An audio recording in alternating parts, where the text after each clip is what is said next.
Receba o pastor Juscelio com alegria, querido. Amém.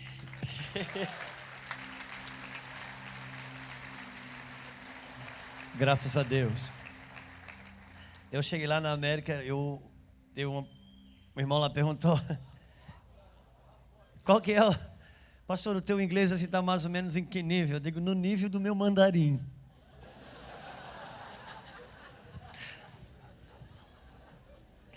E só que tem uma coisa boa lá, quando tu conversa com os americanos.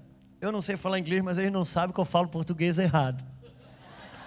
Isso eles não percebem. Então, eu sei que primeira semana lá me deram um carro para andar. Fazia uns 3 dias, acabou a gasolina, estava chegando no fim, eu tinha que abastecer. E lá é você mesmo que abastece. Eu pedi uma dica lá. Eu digo, meu irmão, como é que faz para abastecer? Eles disse, pastor, você vai, chega lá dentro, lá do pessoal que atende, você dá o dinheiro e encosta o carro numa bomba, dá o dinheiro e dá o número da bomba. Então, que number, não sei o que. Tá bom, isso eu sabia dizer. Mas eu cheguei lá, não sabia mais como é que funcionava. Eu digo, meu Deus, agora eu cheguei lá, a Luciana no carro, a Isabel, a Sara, e eu querendo ser hominho, não é? E já viu quando o homem se perde no carro, a mulher quer ajudar e ele não quer parar para pedir informação, porque o homem tem essa coisa, ele foi chamado para liderar, conduzir, então. Aí tinha um gringo lá na bomba, eu disse para ele, help. E eu não sei falar, mas não sou ruim de me comunicar. E eu fiz ele entender que eu queria que ele me ajudasse a abastecer. Ele, ok, yes, ok. Tirou o carro dele e mandou eu colocar o meu. E ele falou em inglês que eu tinha que ir lá dentro, dar o dinheiro e dar o número da bomba. Só que isso eu já sabia, então eu deduzi, mas ele achou que eu tinha entendido o inglês dele, né? Quando eu voltei, tinha a segunda parte. Ele mesmo abriu o tanque, botou, tá, me explicando. Eu digo, ok. E quando ligou o negócio ali, começou a abastecer, a gente cruzou o braço, ficou esperando, não tinha assunto, porque ele não falava também não. O pouco que nós conversamos, ele fazia que entendia eu fazia que entendia ele, foi uma... Daqui a pouco ele falou comigo, que eu entendi, que ele disse, agora deu, agora você tira aqui e coloca aqui. Eu digo, ok, mas ele disse, sabe o que? Na verdade ele falou, quando acabar você tira aqui. Eu peguei aquele gasolina, já foi nele. Eita, até achar o buraco de novo. E quem vem de fora para o Brasil, chega aqui no medo de ser assaltado. Mas quem chega lá, a gente chega com medo de ser preso, porque eles assustam a gente com polícia. E quando eu vi aquela gasolina, meu Deus, eu já me vi na corte com aquele macacão alaranjado. Igual o filme, eu digo, eu não sei explicar isso, olha. Eu disse, Luciana, eu e você ia para a escola só para comer merenda e pegar piolho. E o que nós vamos fazer lá? Aí a minha Lulu disse assim, Juscelio, tem alguma coisa que pode se explicar por meio da lógica até onde nós chegamos? Então não vai querer explicar isso também lá. E é isso. Esse Deus, ele, como o meu pastor, esse Deus não é gente. O Senhor faz as coisas loucas para confundir as sábias. E continue orando pela gente. Amém? Quantos dos irmãos que estão aqui, que eu gostaria que levantassem mãos, que tiveram pelo menos umas 3 reuniões aqui desde quando começou a convenção, só para mim ter uma noção. Amém. É que hoje é o culto de domingo à noite, né? Então tem muita gente que não pôde nem participar da convenção, está hoje aqui. E já chega assim, pega uma panela de pressão fervendo, né? Então a gente precisa encaixar todo mundo na mesma temperatura. Se você puder baixar sua cabeça um pouquinho, nós vamos orar ao Senhor. Gostaria que você se colocasse como um intercessor, pedisse a Deus que se conectasse com esse rio que o Senhor quer ministrar em nosso meio. A Bíblia diz que há um rio cujas correntes alegra a cidade de Deus, um canal que corre, que alegra Deus. Senhor, nós nos prostramos diante do trono da Tua graça. E Pai, nós queremos Te agradecer. Nós não esperávamos, Senhor, que a Tua bondade ia ser tão poderosa em nosso meio. O Senhor tem nos amarrado com cordas de amor nesses dias. Nós temos sentido os teus beijos, Senhor. Nós temos sentido, Senhor, o teu afago, o teu abraço. Nós temos sentido, Senhor, aquela voz que foi atrás de Pedro, depois que Pedro negou, Senhor. Nós temos sentido o teu amor nesse lugar. Ó Pai, continue derramando aquele favor, Senhor, que é inexplicável, que é inconfundível. Ministra em nossos corações teu favor e a tua graça. Em nome de Jesus, Paizinho. Amém. Se não for pedir muito para você abrir a sua Bíblia em Marcos, no capítulo 8.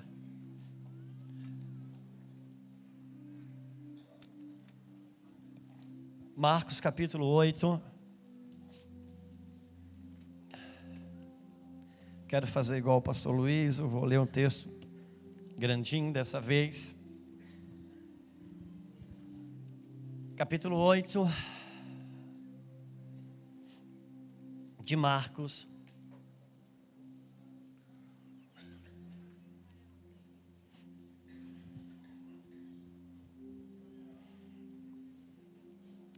Naqueles dias, havendo muito grande multidão e não tendo que comer, Jesus chamou a si os seus discípulos e disse-lhes: tenho compaixão da multidão, porque há 3 dias que estão comigo e não tenho o que comer.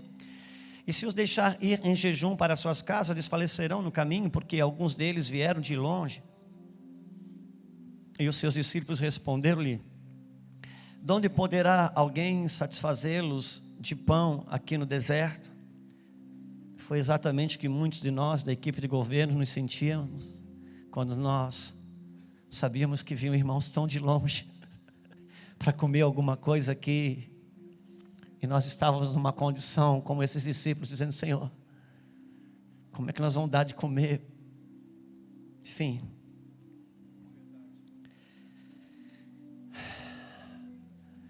E perguntou-lhes: quantos pães tendes? E disseram-lhe: 7. E ordenou à multidão que se assentasse no chão, e tomando os 7 pães, e tendo graças, partiu e deu-os aos seus discípulos, para que o pusessem diante deles, e puseram-no diante da multidão. Tinham também uns poucos peixinhos, e tendo dado graças, ordenou-lhe que também lhe pusesse diante. E comeram e saciaram-se dos pedaços que sobraram, levantaram 7 alcofas.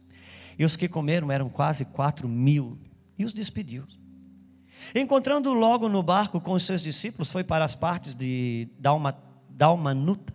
E saíram os fariseus e começaram a disputar com eles, pedindo-lhe para o tentarem um sinal do céu. E suspirando profundamente em seu espírito, disse: por que pede esta geração um sinal? Em verdade vos digo que a essa geração não se dará algum sinal. E nós sabemos que o outro evangelista completa que diz: a não ser o sinal de Jonas. Versículo 13: e deixando-os, tornou a entrar no barco e foi para outra banda, e eles se esqueceram de levar pão, e no barco não tinham consigo senão um pão. E ordenou-lhes dizendo: olhai, guardai-vos do fermento dos fariseus e do fermento de Herodes. Do fermento dos fariseus e do fermento de Herodes. E arrazoavam entre si, dizendo: é porque não temos pão. E Jesus, conhecendo isso, disse-lhes: por que arrazoais que não tendes pão? Não considerastes, nem compreendestes ainda? Tendes ainda o vosso coração endurecido? Tendo olhos não vedes, tendo ouvidos não ouvis? E não vos lembrais? Quando parti os 5 pães entre os 5.000, quantos cestos de pedaços levantaste? Disseram-lhe 12. E quando parti os 7 entre os 4.000, quantas alcofas cheias de pedaços levantaste? Eles disseram 7. E ele lhe disse: como não entendeis ainda? E chegou a Betsaida e trouxeram-lhe um cego e rogaram-lhe que lhe tocasse. E tomaram o cego pela mão e levou-o para fora da aldeia. E tomando o cego pela mão, levou-o para fora da aldeia. E cuspindo-lhe nos olhos, impondo-lhe as mãos, perguntou-lhe se via alguma coisa. E levantando ele os olhos, disse: vejo os homens, pois vejo como árvores que andam. Como que o cego podia ver homem como árvore? Será que antes ele enxergava a árvore? Parece que antes ele enxergava até a árvore. Depois tornou a pôr-lhe as mãos nos olhos, e ele, olhando firmemente, ficou restabelecido, e já via de longe, via ao longe, e distintamente a todos. E mandou então Jesus o mandou para a sua casa, dizendo: não entres na aldeia. Nós estamos no meio de uma convenção, do meio para o término dela, e há muitos irmãos aqui. Deus está conectando pessoas, Deus está juntando pessoas. E eu sei que muitos desses irmãos, líderes, assim como a gente, estão vivendo processo de transição, de compreender algumas coisas de Deus, descompreender outras. Alguém que diz que quando você encontra todas as respostas, mudam-se as perguntas. E é mais ou menos assim que a gente se sente quando você progride no reino. Quantos sabem o que eu estou falando? E muitos de nós estamos um pouco como esse cego. Nós sabemos que esse cego passou por uma cura processual, que Jesus foi tocando até que ele saísse da sua cegueira e alcançasse distintamente a sua visão. E ainda que vou fazer isso de uma forma aplicativa, mas tenho muita segurança no que estou dizendo, que Jesus, obviamente, Ele está aqui falando a respeito de uma cura processual da sua visão, da minha visão, na medida que Jesus vai nos tocando. E como nós podemos responder a isso? Jesus chegou na aldeia, e levaram ele a uma aldeia onde tinha um cego, e ele tirou o cego fora da aldeia, para que ele pudesse ser tocado por Jesus. E nós sabemos, eu não acredito, nem você acredita, que Jesus talvez não tivesse poder de curar aquele cego dentro da aldeia. Já passou pela sua cabeça que ele teria que tirar da aldeia para ter poder para curar o cego? Mas como Jesus não estava lidando com aquele cego, Jesus estava lidando com esse cego que ia ler isso. Então Jesus tomou cuidado de cada detalhe. Ele tirou o cego da aldeia, e ele disse: eu preciso te fazer tocar na tua visão, porque aí onde você está eu não consigo. E esse cego então sai da aldeia, e Jesus toca ele. E agora que Jesus toca ele, Jesus faz uma pergunta. Jesus não pergunta necessariamente se ele estava enxergando. Jesus pergunta: o que você está vendo? Por quê? Porque Deus vai trabalhar com você na medida daquilo que você está vendo. Deus não vai trabalhar com você fora daquilo que você vê. Por todo o Antigo Testamento, quando Deus mostrava alguma coisa para um profeta, Deus dizia: o que você está vendo? E o profeta dizia: eu vejo um candelabro, eu vejo isso, eu vejo aquilo. Ok, eu vou trabalhar com você naquilo que você vê. E o que determina aquilo que eu vejo? O que determina aquilo que eu vejo é o lugar em que eu estou.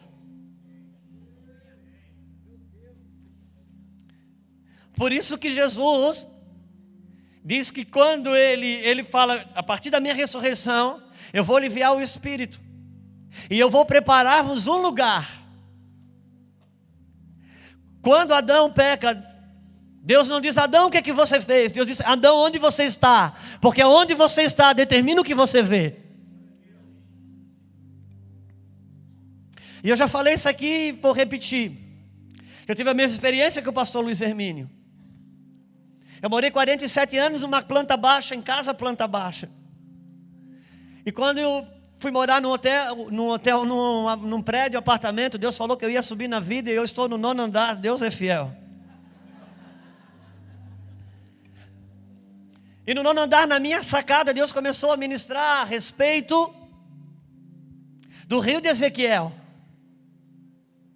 Porque quem estava no rio de Ezequiel, com água nos artelhos, estava no rio de Deus. Mas Ezequiel anda 1000 côvados e agora está com água nos joelhos, no rio de Deus. Ele anda mais 1000 côvados e está com água nos lombos, no rio de Deus. E daqui a pouco ele não podia mais pisar o pé no chão, ele tinha que só fluir na correnteza daquele rio, no rio de Deus. E na minha sacada, no 9º andar, como a nossa cidade é plana, eu comecei a contemplar tudo aquilo que os meus olhos podiam ver, e Deus então ministrou meu coração. Quero falar a respeito do rio de Ezequiel. E na minha mente eu voltei o prédio lá na recepção. E eu contemplei uma visão que eu vejo todos os dias, que quando eu chego na recepção do prédio, tem várias caixinhas de correio, cada caixinha corresponde a um apartamento. O correio chega e entrega as cartas para a zeladora, e ela coloca em cada apartamento. E Deus começou a ministrar comigo a respeito disso, dizendo: todas as correspondências que chegam nesse lugar, elas são endereçadas para o mesmo endereço. Cidade de Itajaí, bairro tal, rua tal, número tal. Todos estão endereçados ao mesmo endereço. Só que você, quando o morador do 1º, 2º, 3º andar vão na sacada, eles veem uma coisa. Quando você, aqui no 9º andar, você vê coisas que eles não veem. Quando você é salvo, porque a Bíblia diz que Deus pegou o profeta e colocou ele no rio. A salvação no rio de Deus, é Deus que te coloca. Todos que estão salvos estão no mesmo endereço, mas nem todos estão no mesmo lugar vendo a mesma coisa. No rio de Deus, Deus te coloca. Agora, o lugar que você vai estar no rio de Deus, é você que decide, porque Deus não puxou o profeta para dentro, foi ele que caminhou 1000 côvados.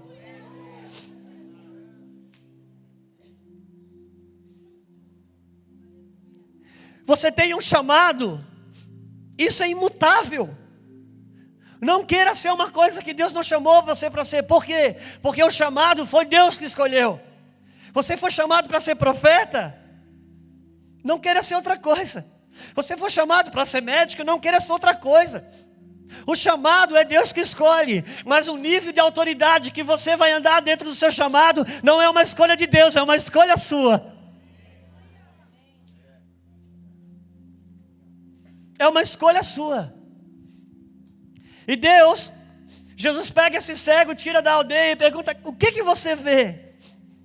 E ele diz: eu vejo pessoas como árvores. Uau! Ele não era mais cego, agora ele enxergava. Mas ele via pessoas como árvore. E estava numa situação delicada, porque ele festejava o fato de não ser mais cego, mas vivia o drama de não ver direito aquilo que agora ele estava enxergando. Porque pior do que não enxergar é enxergar e não saber ver direito. E um crescimento em Deus, e um crescimento no ministério, um crescimento na vida, passa por processos em que Jesus nos toca e vai curando e abrindo a nossa visão. E você tem 2 sentimentos quando Jesus abre os seus olhos. Você tem um sentimento de alegria, porque você passou a ter mais luz acerca de trevas da sua vida.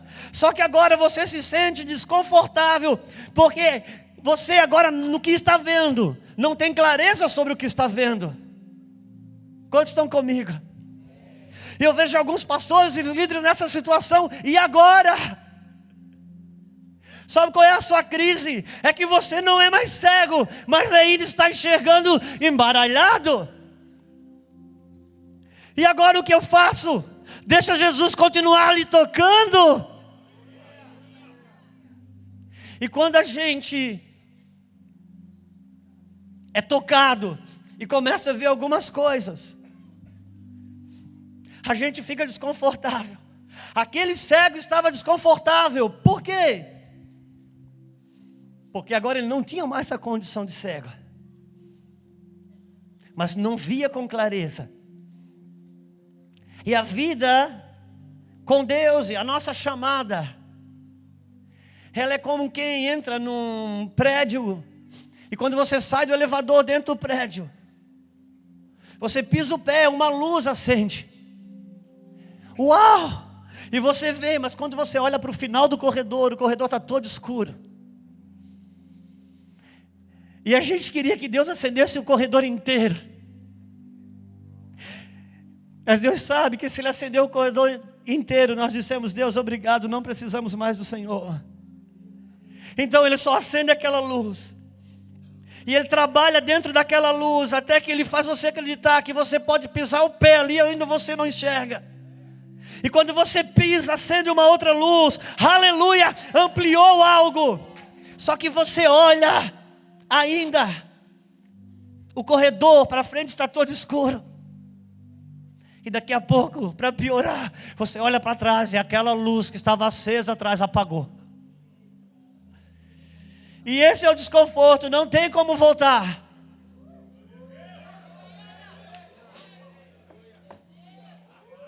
E olho para frente e está escuro o corredor. E agora da mesma maneira que Ele acendeu essa luz, se você se manter e não voltar, Ele vai acender a próxima.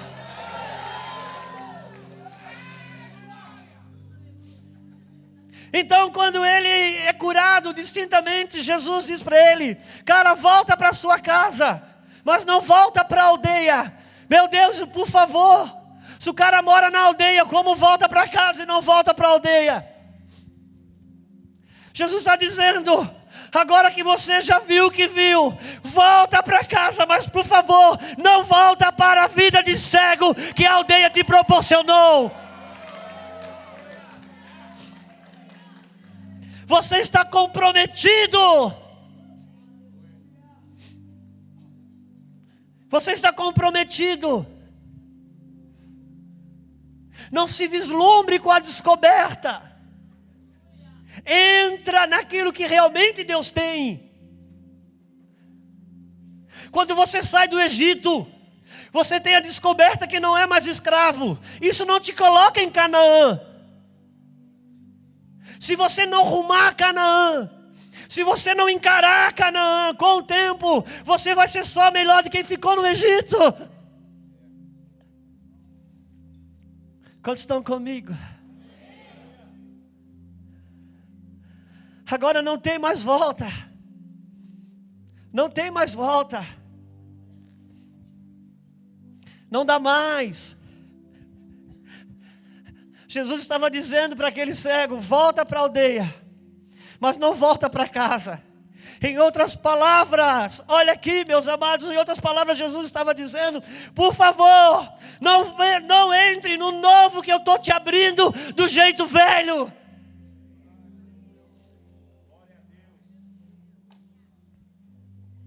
Eu estou ganhando um amigo chamado Leandro, e ele tem um pavor de ver a igreja querendo entrar no novo do jeito velho.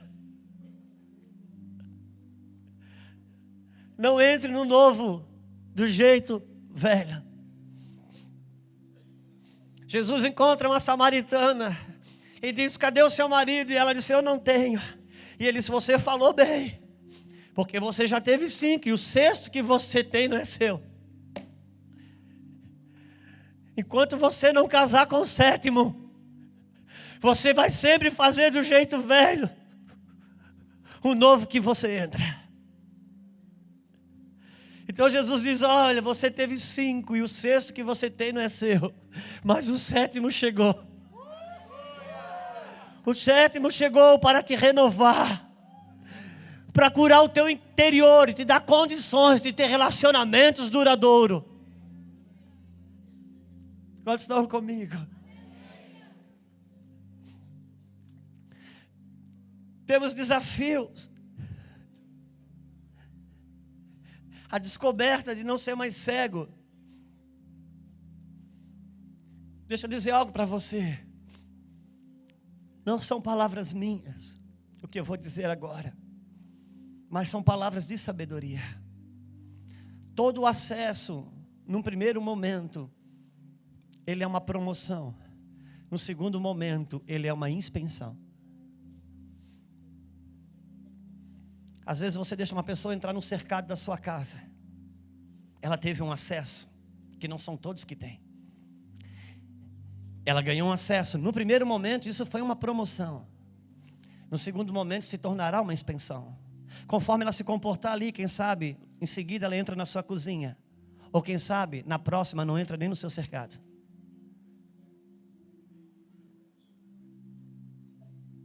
Todo acesso, num primeiro momento, é uma promoção.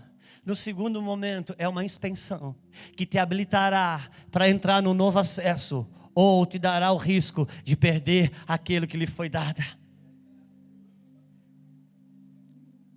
Nós nos comprometemos de tal forma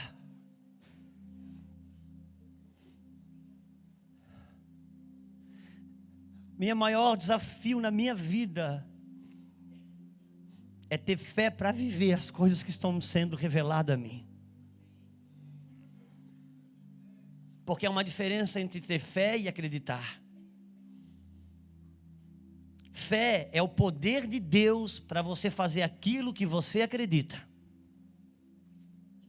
Um dia, meu pastor, eu sentei com ele num hotel.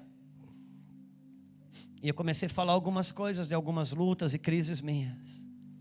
E ele falou: Juscelio, você tem um nível de revelação alto. Você vai precisar aumentar o nível da sua fé para responder aquilo que Deus está te mostrando. Porque quando Deus te revela algo e você não responde, alguma coisa morre dentro de você. Com o passar do tempo, você passa a viver por aquilo que sabe e não mais por aquilo que tem. E isso é uma escada de decadência. Por isso que nós estamos aqui num choro, quase que dizendo: Deus, não mostra mais nada, ajuda a viver o que já sabemos. Porque o comprometimento aumenta. O comprometimento aumenta. Mas por que Jesus estava tendo esse tipo de cura processual com o cego? Porque Jesus não estava falando com o cego.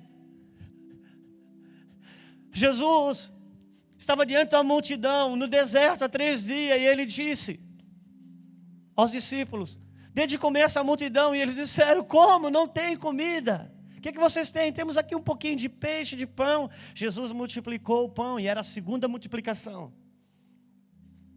E Jesus entrou num barco, e eles não levaram o pão no barco. E Jesus disse: cuidado com o fermento dos fariseus. E eles disseram: ele deve estar falando de pão, só que ele não sabe que a gente não trouxe pão no barco.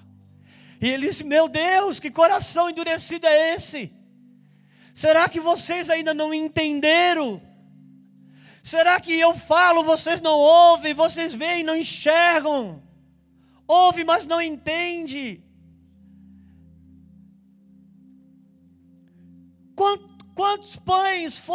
Quantas pessoas e quantos pães foram servidos na primeira multiplicação? E eles disseram: não, Senhor, multiplicou tanto e sobrou 12 cestos.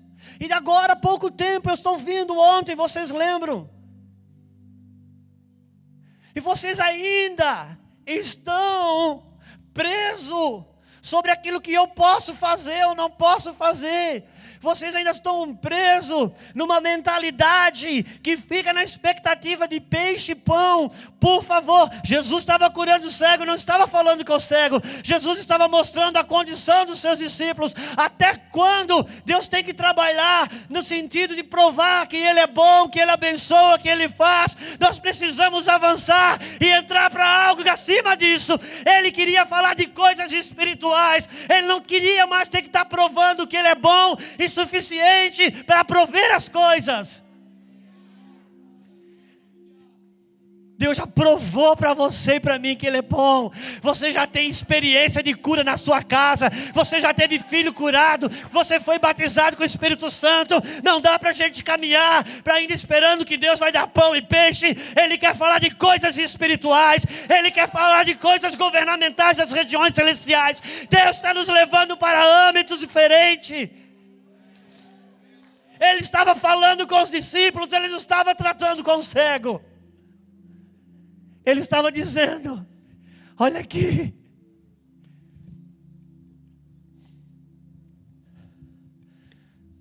por favor,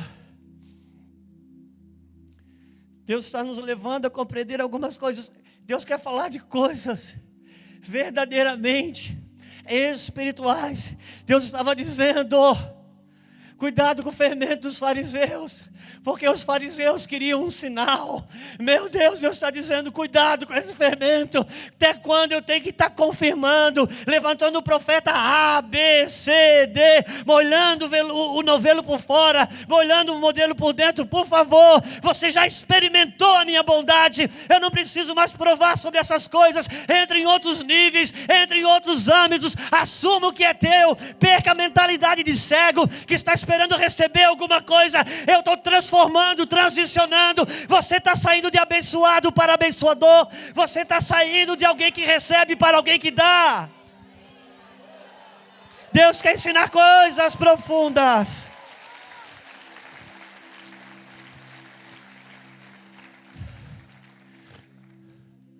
Conheça a sua força. Conheçamos a nossa força. Conheçamos a nossa força. Conheçamos a nossa força. A alegria do Senhor é a tua força. Agora, a tua força não é a tua alegria. A tua força é a alegria do Senhor. Meu Deus. Então, um crente tem litígio com o outro, faz uma sociedade, é roubado. Daqui a pouco, coloca o irmão na justiça e vão para os tribunais. E Paulo diz: meu Deus, vocês esquecem que vocês vão julgar nações e estão se colocando debaixo de um julgador ímpio. Por favor, não tem alguém que já passou da sua vida de cego, pedinte, que entende a sua herança em Deus, que possa sofrer a perda e o dano? Agora existe uma coisa: se você sofre a perda e o dano, sabe o que vai acontecer? Cara, você vai ficar muito triste. Você vai ficar quebrado, porque você foi enganado, injustiçado e ainda decidiu abraçar o prejuízo. E isso entristece, mas quando você obedece, enquanto você se entristece, mas isso alegra a Deus. No meio da sua tristeza e na alegria de Deus, você terá força. Você quer ser um triste, forte ou um alegre, fraco?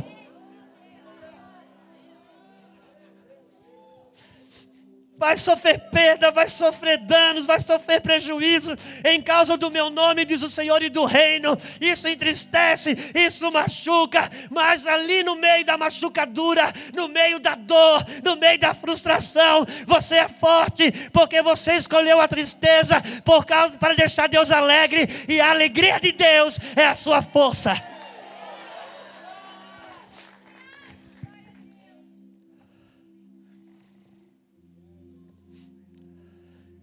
Então não me diga: pastor, eu não tenho direito de ser feliz.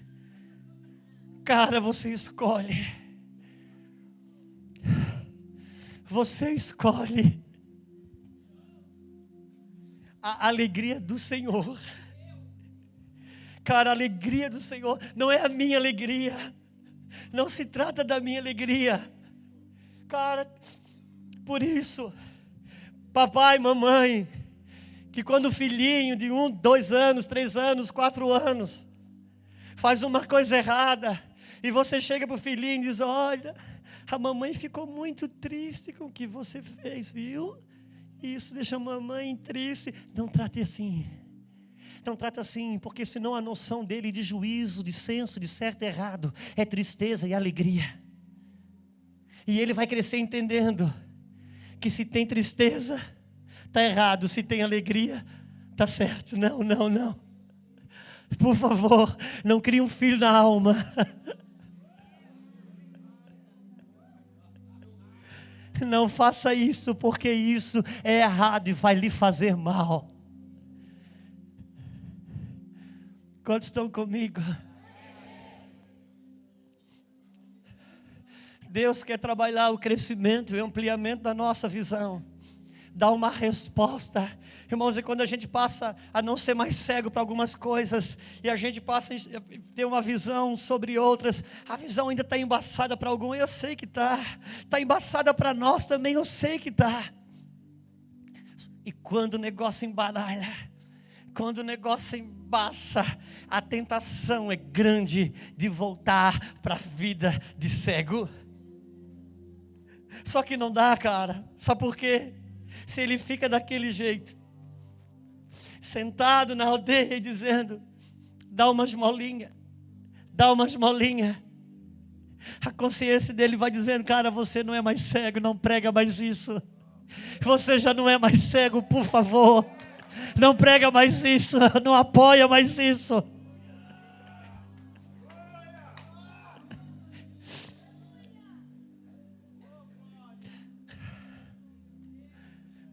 Não volte para a aldeia, volta para casa, se der, mas não volte para a aldeia. Não volte para a aldeia, prossiga, ainda que está embaralhado, vá para ele até que você enxergue distintamente, mas não volte. Quase todo mundo já sabe da minha trajetória em Cristo, e minha experiência na Igreja Católica. Quem já está aqui já está enjoado de ouvir isso, até eu me enjoo com isso. Eu me acho um chato. Mas quando eu estava na Igreja Católica, irmãos, eu vi coisas. Quando nós saímos da Igreja Católica, nós éramos um grupo grande. E veio um teólogo da teologia para esse grupo. E nós entramos diretamente no livro de Gálatas. Em 3 meses, aquele homem conseguiu convencer mais de 90% das pessoas que o batismo no Espírito Santo que nós recebemos lá dentro não era de Deus, e que ele não era o Espírito Santo.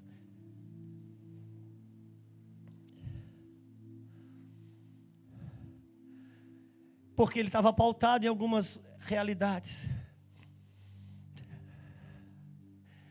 Eu vi, não 1, não 2, não 10, não dezenas, mais de dezenas, pessoas, onde um homossexual, dentro de uma batina sacerdotal, orava pelas pessoas, e elas saíam orando em línguas, com orações explosivas, fantásticas.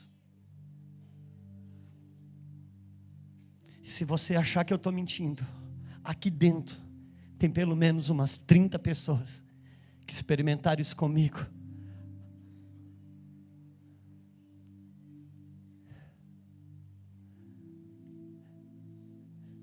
Eu tinha tudo para acreditar que Deus apoiava aquilo. Eu conhecia a graça. Só que trancado dentro do quarto, lendo a Bíblia da minha mãe dia e noite, eu descobri que havia muita mentira lá. Até que a Igreja Católica me expurgou e eu caí nos braços do meio evangélico. E eu vi homens pregando muitas verdades. Dentro da Igreja Católica, naquele ambiente, naquele avivamento que Deus cheirou, havia pouca verdade, mas havia muita graça. Quando eu caí no meio evangélico, tinha muita verdade, mas não tinha nenhuma graça. Se as nossas descobertas só vão nos oferecer verdades desprovida de graças, é melhor que não a tenhamos, porque não estaremos sob juízo de uma luz que não temos.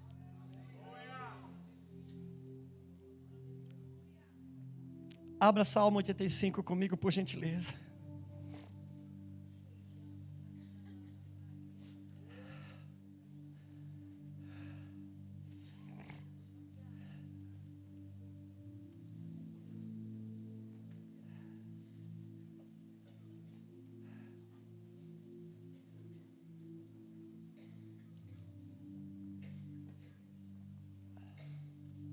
Oh, reclama sorrio candoro.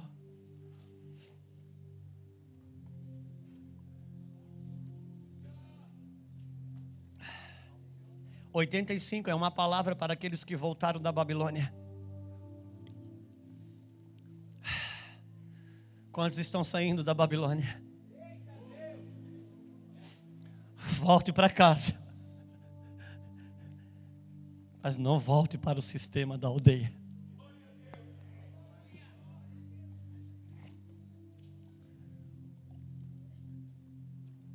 Abençoasse, Senhor, a tua terra. Fizeste regressar os cativos de Jacó. Perdoastes a iniquidade do teu povo.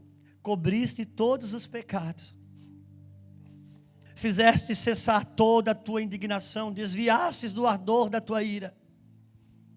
Torna-nos a trazer, ó Deus, da nossa salvação. Torna-nos a trazer, ó Deus, da nossa salvação.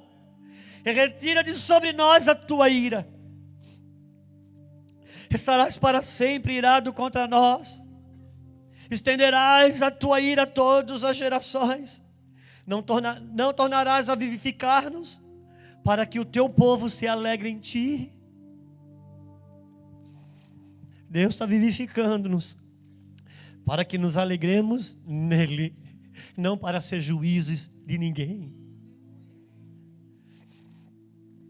Mostra-nos, Senhor, a tua misericórdia. Concede-nos a tua salvação. Escutarei o que Deus, o Senhor, disser, porque falará de paz ao seu povo, aos seus santos, contanto que não voltem à loucura. Meu Deus, irmãos, eu preciso ler esse versículo de novo.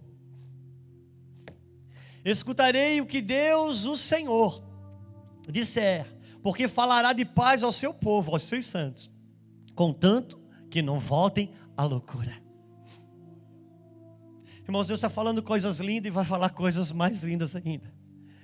Contanto que nós não voltemos à loucura.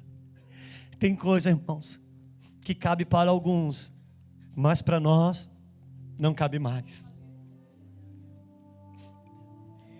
Porque somos melhores, somos maiores? Não. Por causa da graça e da luz que já tivemos sobre algumas coisas. Tentei falar isso ontem à noite aqui, fui até mal interpretado por alguns irmãos. Versículo 9. Certamente que a salvação está perto daqueles que para que a glória habite em nossa. Irmãos, a salvação, ela ainda está perto daqueles que temem a Deus. Certamente, versículo 10, a misericórdia e a verdade se encontraram. Uau, Leandro, é aqui o ponto. A misericórdia e a verdade se encontraram.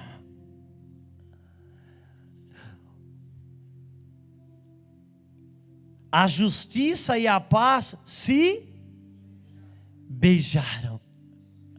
A verdade brotará da terra e a justiça olhará dos céus.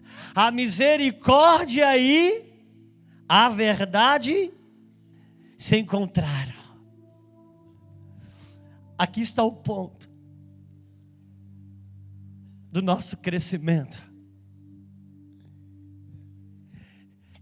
Tinha muita graça no lugar que eu vivi, mas não tinha verdade.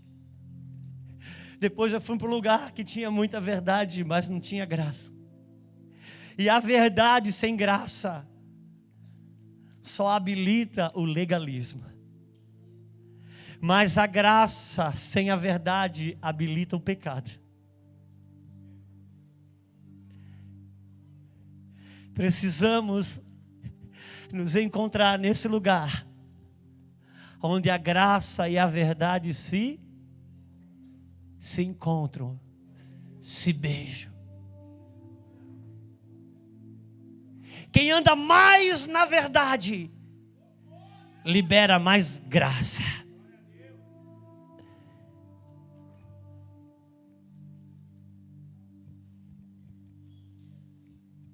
A lei de Deus não muda.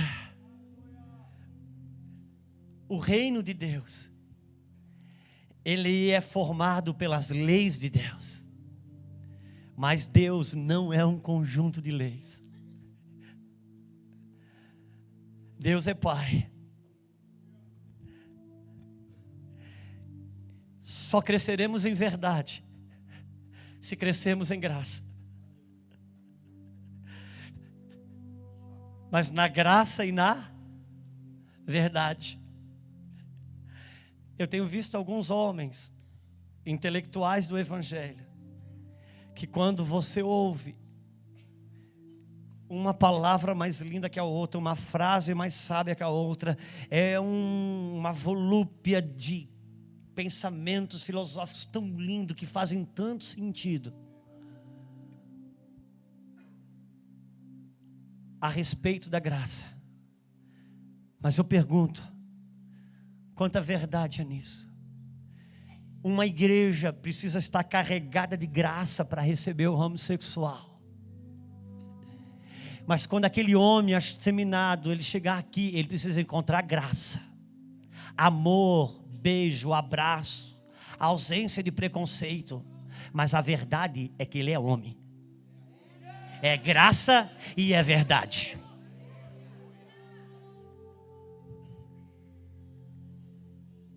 Não anulemos a verdade pela graça, e nem vivamos na verdade, na ausência da graça. Quantos estão comigo?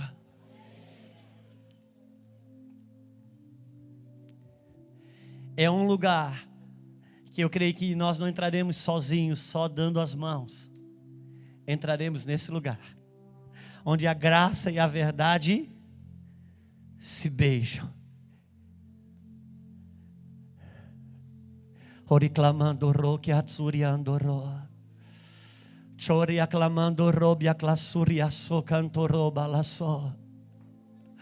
Robia classura manda ro. Deus precisa nos encharcar de amor e graça para podermos viver a verdade. Não dá, irmãos, para queremos combater o governo.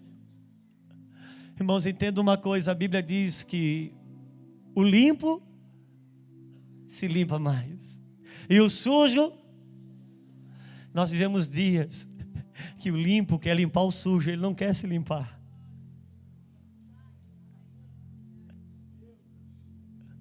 Não, o limpo,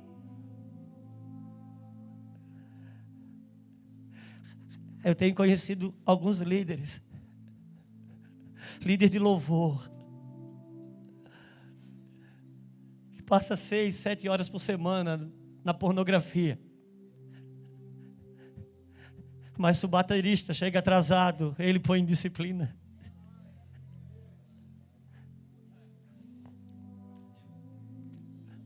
Vamos liberar graça, mas vamos andar em verdade. Vamos liberar graça, mas vamos andar em... Como diz o meu pastor, tolerante com os outros, mas radical comigo. Irmãos, foi falado muito sobre oração aqui. Não tem dúvida que o céu está clamando e dizendo que vocês precisam orar. Agora Deus não está dizendo para a gente orar porque Ele quer oração, não. Deus está mandando nós orar, irmãos, porque Ele quer responder. O coração dele está se movendo em outro sentimento. Então, você que é líder, vai voltar para a sua casa, para a sua igreja, para o seu grupo, para a sua célula.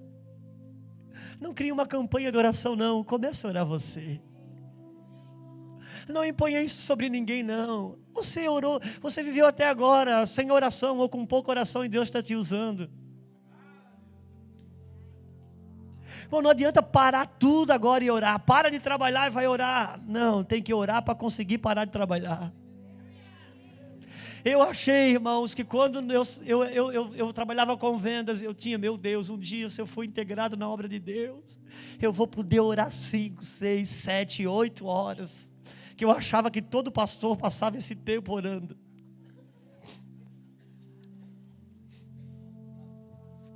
Aí, até que um dia eu vim para esse lugar e descobri que se você não ora com a hora que tem, você não ora quando você tem mais hora. Porque não se trata de uma disciplina. Jesus, Ele nunca mandou um discípulo orar. Você não vê na Bíblia Jesus dizendo que os discípulos têm que orar. Um dia Ele pediu socorro de intercessão lá no Getsemane, por Ele. Não, Jesus, Ele simplesmente Ele orava, criava um ambiente de oração.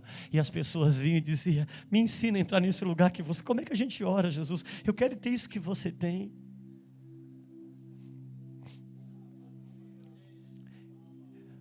Eu estou me abrindo para a sala de oração agora. Eu sempre tive uma certa resistência com sala de oração, porque eu via que todo mundo que entrava lá olhava para a gente como um leproso que não orava, que não isso, que não aquilo. Um dia um irmão perguntou: pastor, por que você não participa da sala de oração? Eu me segurei para não dizer, para não ficar igual você. Agora eu não sou contra a oração, mas se a minha oração não me torna gracioso com o outro, para o outro entrar naquilo que Deus está me dando, então tem verdade, porque oração é a verdade do crente. Mas se não tem graça, não, a verdade e a graça precisam se beijar.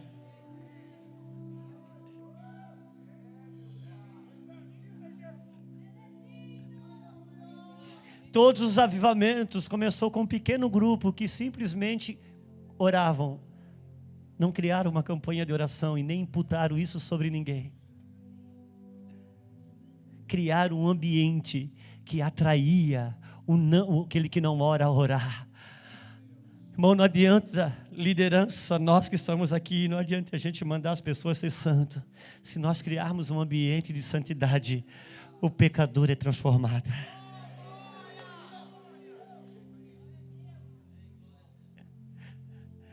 Eu gosto da palavra do meu pastor, que ele diz: na minha visão, a gente tem que fazer a comida tão gostosa que os outros que ficam ali lambendo os beiços, não é a gente que tem que oferecer. Transformai-vos pela renovação da vossa... É transformai-vos, é eu me transformando pela renovação da minha mente. Quem não renova a mente não se transforma, quer transformar o outro.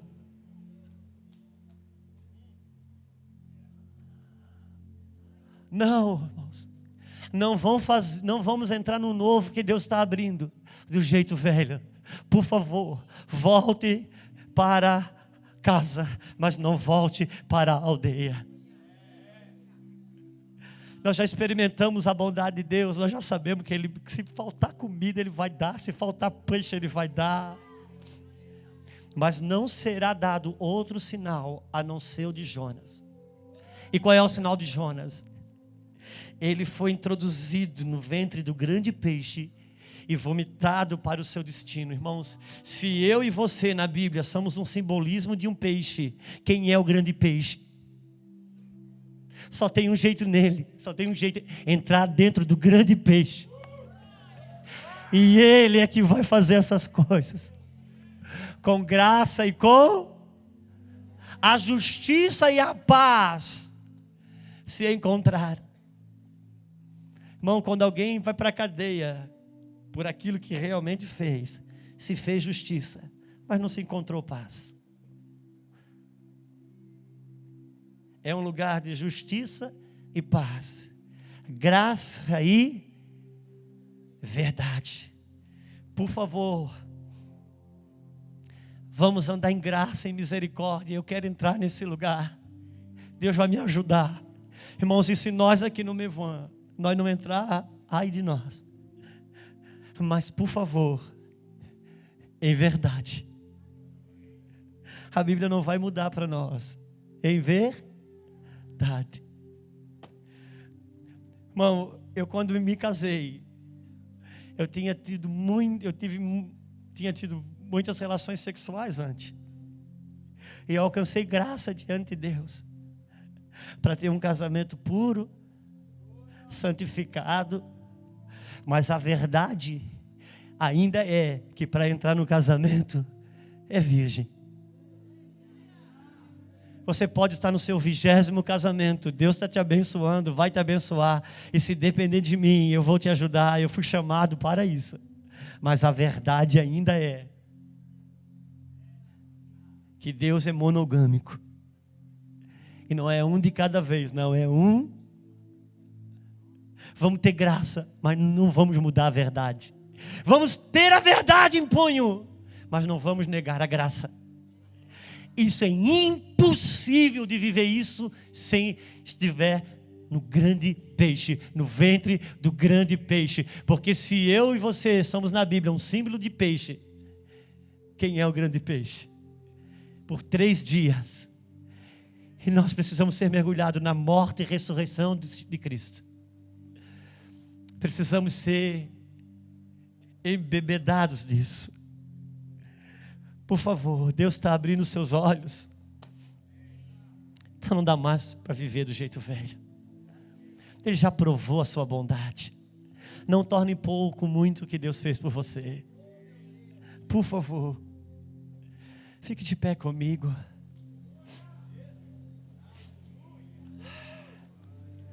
Graça e verdade.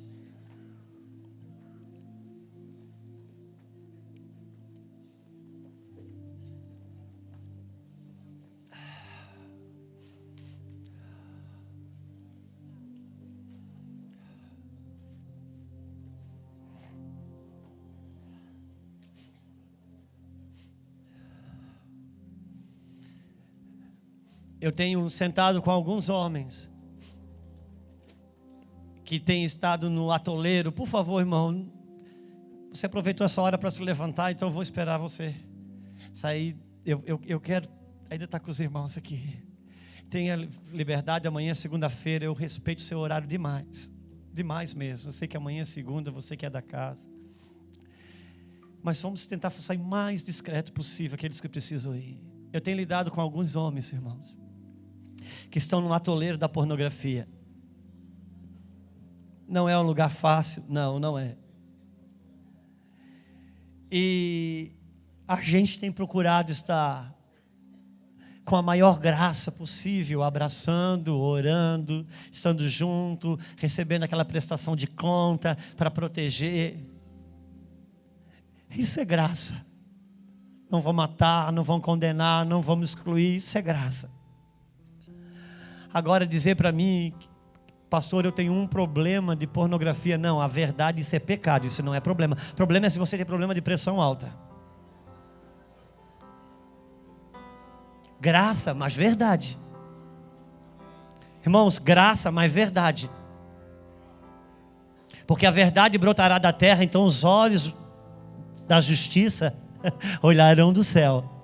Se tem verdade, o céu justifica. Graça e verdade. Vamos permitir que Deus trabalhe processualmente o que Ele está fazendo. Vamos ter paciência. Amém, irmãos? Que paciência, a mesma paciência que muitos estão tendo conosco. Meu Deus, Jesus disse para Pedro assim: Pedro, queria dizer uma coisa para você. Eu vou morrer, falou para os discípulos, vocês todos vão me abandonar. Um pouquinho mais baixinho se puder. E Pedro disse assim: não, Senhor, todo mundo aqui pode abandonar o Senhor, mas eu não. Eu não deixo. Pedro, por favor, Pedro, você também, todos são todos, você não é menor por causa disso, você não é menos amado. Não, Senhor, todo mundo pode abandonar, mas eu não. Jesus chega para Pedro e diz assim: Pedro, antes que você me negue, o galo vai cantar 3 vezes. E Jesus chama Pedro, e Pedro diz: não, porque eu não sei o que. E quando ele começa a falar tudo aquilo, Jesus diz assim: Pedro, sabe de uma coisa? Satanás, vem comigo nisso. Satanás, ele requeriu você a mim para te peneirar como um trigo. E eu roguei ao Pai para que a tua fé não desfaleça. Sabe o que Jesus disse? Eu entreguei você para o diabo. Ele me pediu e eu dei. Mas por que, Senhor? Cara, você precisa conhecer quem você é. Só que é o seguinte: eu vou orar ao Pai para que a tua fé não desfaleça. Porque se no meio de toda essa paneira você aguentar a fé, cara, você vai sair tão refinado do outro lado dessa peneira. Tão refinado, tão refinado. Foi Pedro que perguntou a Jesus: até quantas vezes eu devo perdoar um irmão? Sabe o que Pedro estava dizendo? Pedro devia ter a gente ali, que Pedro estava por aqui com alguns. Ele falou: até quantas vezes? Até 7. Cara, até ali, se Pedro perdoasse 7 vezes, estava garantido. Mas ele foi perguntar para Jesus. E agora ele tinha luz sobre outra verdade. Essa verdade cresceu. Um dia, irmão, você pode andar de mal com algumas pessoas. Só que você entrou num novo padrão de enxergar. Não cabe mais se você serve a Deus. Agora ele resolveu perguntar e Jesus, agora é 70 vezes 7, aumentou o padrão. Aí ele chama Pedro nos últimos dias, diz: Pedro, tem um papo para falar com você, eu estou para morrer, daqui essa semana eu vou morrer. Cara, você é o cara, você sabe. No Monte da Transfiguração, você lembra que eu levei você, você viu o céu rasgar, coisa arada. Você deu até opinião lá, você lembra? Pedro, você foi aquele cara, você foi o único que acreditou que eu não era um fantasma. Por causa da tormenta. Você andou por cima das águas, você lembra que você pescou um peixe, não tem uma moeda de... Cara, eu contei com você para tudo, cara, você respondeu muito bem. Eu tenho uma coisa para falar para você, Pedro, antes de ir. Que é, Senhor? Pedro, quando tu te converter, Pedro... Ah, cara, eu não dou conta disso. Cara, eu não dou conta disso. Pedro, precisa falar uma coisa para você. Cara, você ainda não é convertido, sabe? Mas de boa, isso não muda nada. Quando você se converter, você fortalece os seus irmãos. Ok? Então tá bom, fica ali. Aí Jesus morre. E Pedro tem aquela experiência de que negou ele. Jesus olhou no olho. Pedro olhou e disse: meu Deus. E agora, o diabo vem sobre Pedro, para colocar Pedro no mesmo destino de Judas. Querer pagar o preço da traição. Judas, quando ele foi devolver a moeda, ele se arrependeu, mas trabalhou na sua justiça própria. Tipo assim, pega, eu não sou merecedor. Cara, não adianta, você já vendeu, só o que vai te curar agora é o perdão de Deus. Você não tem como pagar isso. E agora o diabo foi levar Pedro para esse lugar. Jesus ressuscita, as mulheres vão lá e ele diz assim, Jesus diz para os discípulos e para Pedro, Marcos 15 fala isso, que eu estou indo encontrar vocês. Eu fico imaginando, meu irmão, que quando aquelas mulheres chegam para Pedro, quando Jesus já foi encontrar Pedro, Pedro está pescando, que era o que ele fazia, ele voltou para a vida velha. Jesus chega e voltou para a aldeia. Aquelas mulheres chegam, gente, é para ir para tal lugar que Jesus vai encontrar lá. E todo mundo saiu correndo. Eu imagino que Pedro ficou. Imagino que Madalena volta e disse: Pedro, você não... Cara, vamos, Jesus ressuscitou. Eu disse: não, isso é para vocês, não é para mim não. Não, Pedro, ele... Não, isso é para vocês, cara. Não, vocês não sabem nada. Experiência... Não, isso é para vocês. Ele não está mais contando comigo, não. Mas a Bíblia diz assim: diga aos discípulos e a Pedro. E aquela mulher disse: Pedro, ele falou o seu nome. Ele disse aos discípulos e a Pedro. Eu imagino Pedro dizendo assim: não brinca, pelo amor de Deus, você não brinca, isso é sério. Ele falou meu nome. Cara, foi o único nome que ele falou. Não brinca, gente, pelo amor de Deus. Gente, para tudo. Eu quero saber, falou, vocês não estão querendo. Não, Pedro, ele falou o seu nome. Jesus vai atrás de Pedro, traz Pedro, disse assim: Pedro, lembra daquela nossa conversa? Com essa mesma paciência e misericórdia que eu tive com você, agora você apacenta o meu rebanho.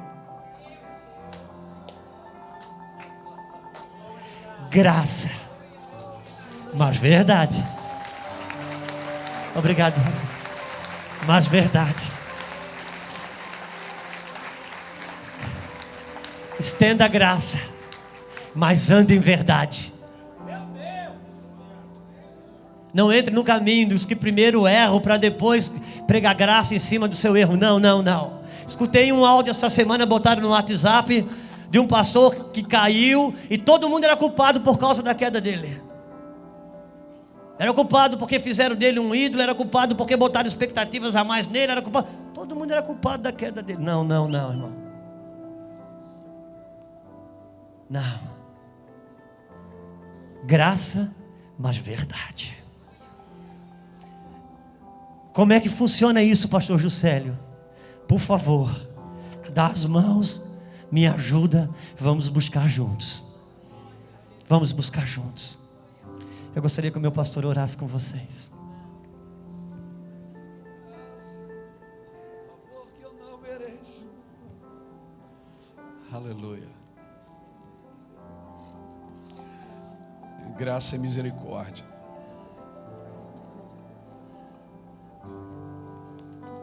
Pela misericórdia, eu não recebo o que mereço. E pela graça, eu recebo o que eu não mereço. Isso é pura graça. E quanto mais você cresce, mais de graça você vai precisar. Eu quero profetizar que pastores dessa geração serão como aquelas argamassas moles que vão juntar tijolos duros. Vão ser homens flexíveis, perdoadores, apaixonados pelo perdão. Homens que vão perdoar. Quando Jesus falou para Pedro, perdoa 70 vezes 7. Porque acho que foi Aimeleque, descendente de Caim. Ele disse assim: quem matar Caim é vingado 7 vezes. Mas quem matar Lameque será vingado 70 vezes 7. Jesus falou para Pedro 70 vezes 7 porque essa era uma expressão de vingança usada na Bíblia. E Jesus transforma ela numa expressão de perdão. Porque tudo na mão de Jesus vira perdão. Lameque diz: quem matar Caim vai ser julgado 70 vezes 7. E quem matar Caim vai ser julgado 7 vezes. Mas quem matar Lameque será julgado 70, será vingado 70 vezes 7. Aí quando Pedro pergunta: perdoa 7 vezes? O Senhor diz: não, 70 vezes 7. Sabe, Pedro, aquela expressão de vingança, agora eu estou transformando ela numa expressão de perdão. Amém? Hoje é um bom momento para lembrar daquela pessoa. Hoje é uma boa semana para voltar lá e consertar. Não me fala de avivamento sem quebrantamento, irmão. Não me fala de avivamento sem lágrimas, sem dor, sem choro, sem assumir. Hoje é uma noite de choro, de lágrimas. Mais do que orar, eu quero chorar nessa noite. Eu sinto que nós precisamos chorar.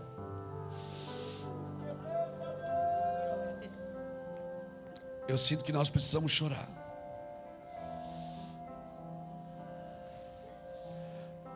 Vamos chorar? Vamos? Vamos chorar?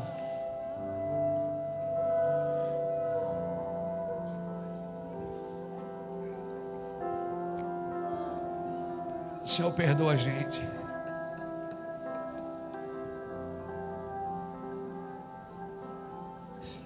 Perdoa a tua igreja, Senhor. Perdoa-nos, Senhor, por favor. Perdoa-nos. Perdoa o nosso coração duro. Perdoa o nosso coração duro. Perdoa, Senhor. Perdoa o nosso coração insensível. Perdoa a nossa dureza de coração, nosso espírito de vingança. Perdoa, Senhor. Perdoa. Por favor, Senhor, nos arrependemos. Eu me arrependo, Deus, pela dureza do meu coração. Me arrependo pela dureza, Senhor, de palavras, pela grosseria. Às vezes sou tão grosso, Senhor, tão duro com os meus filhos, com a minha casa, com a minha esposa, com os meus amigos que só querem o meu bem. Às vezes, Senhor Deus,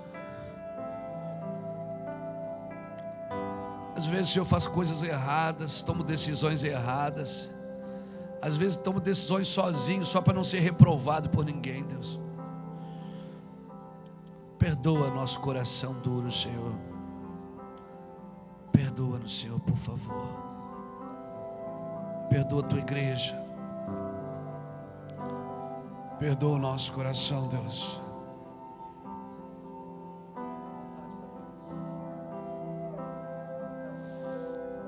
Perdoa a gente, Senhor.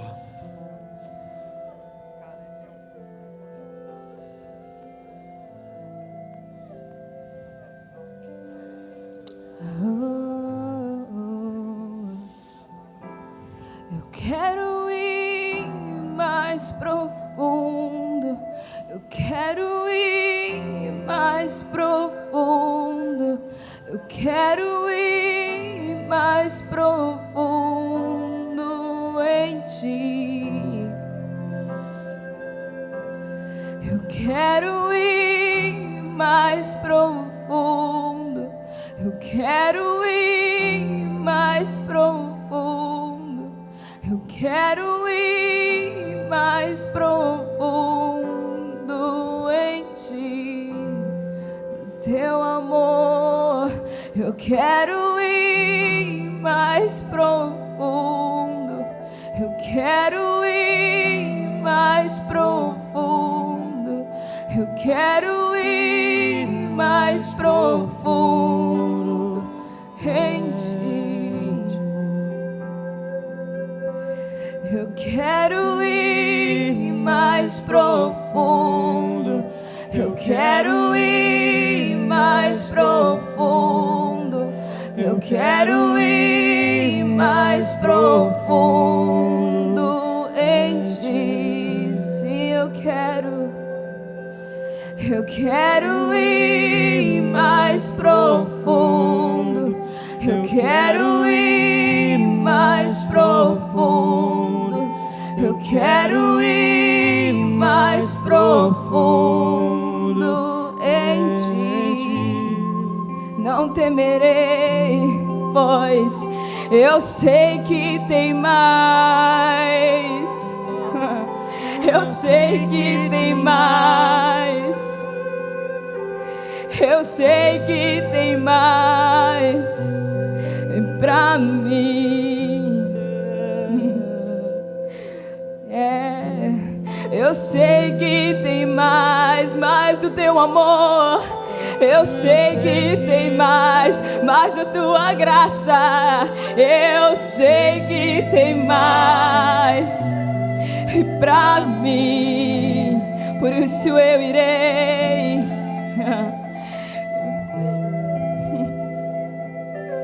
Eu irei mais profundo em ti.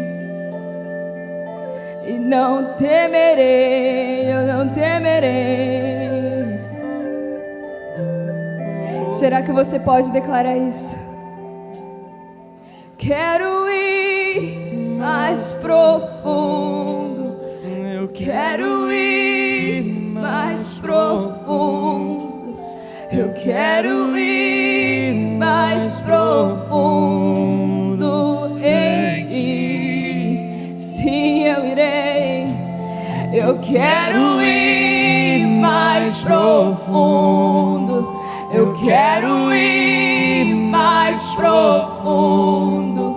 Eu quero ir mais profundo em ti. Sabe, irmãos, eu sinto que há pessoas que o Senhor tem levantado aqui e que tem achado que precisa e necessita de um milagre divino para continuar no propósito.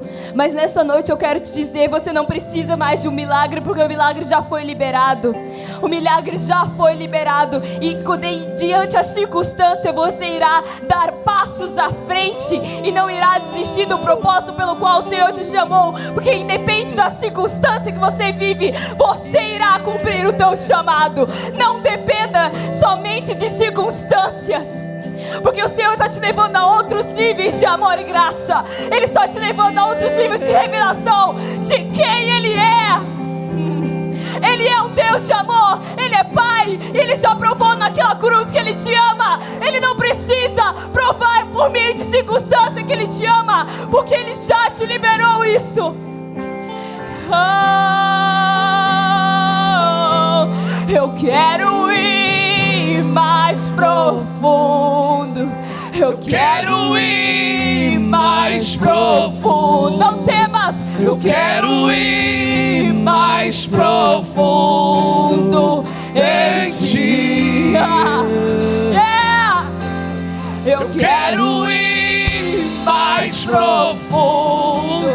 Eu quero ir mais profundo.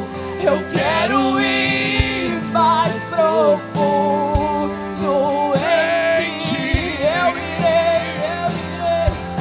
Eu quero ir mais profundo. Eu quero ir mais profundo. Eu quero ir mais profundo em ti. Eu quero ir mais profundo. Eu quero ir mais profundo. Eu quero ir mais profundo em ti. Eu sei que tem mais. Eu sei que tem mais. Eu sei que tem mais pra mim. Isso eu sei, eu sei, eu sei, eu sei que tem mais.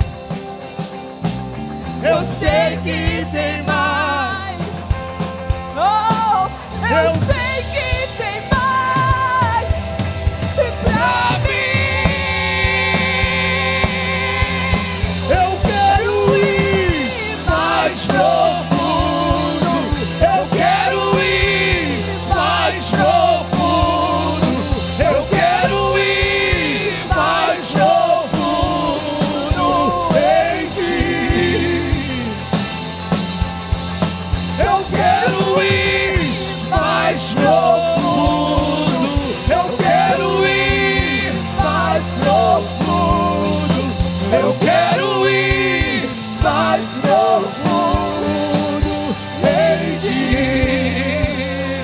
Levante sua mão e cante isso, querido. Eu sei que tem mais. Eu sei que tem mais. Eu sei que tem mais pra mim. Isso eu sei, eu sei. Eu sei que tem mais.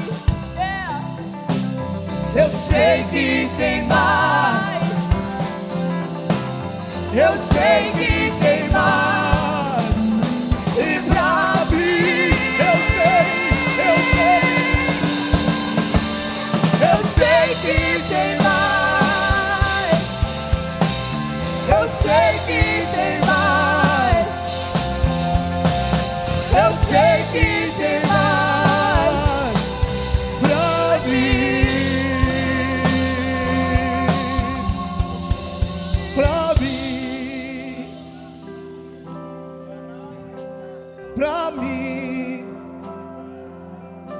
Mais do teu amor, mais da tua graça, mais da tua unção, Mas a tua verdade, mais da tua graça, mais a tua verdade, mais da tua graça, mais a tua verdade, mais da tua graça.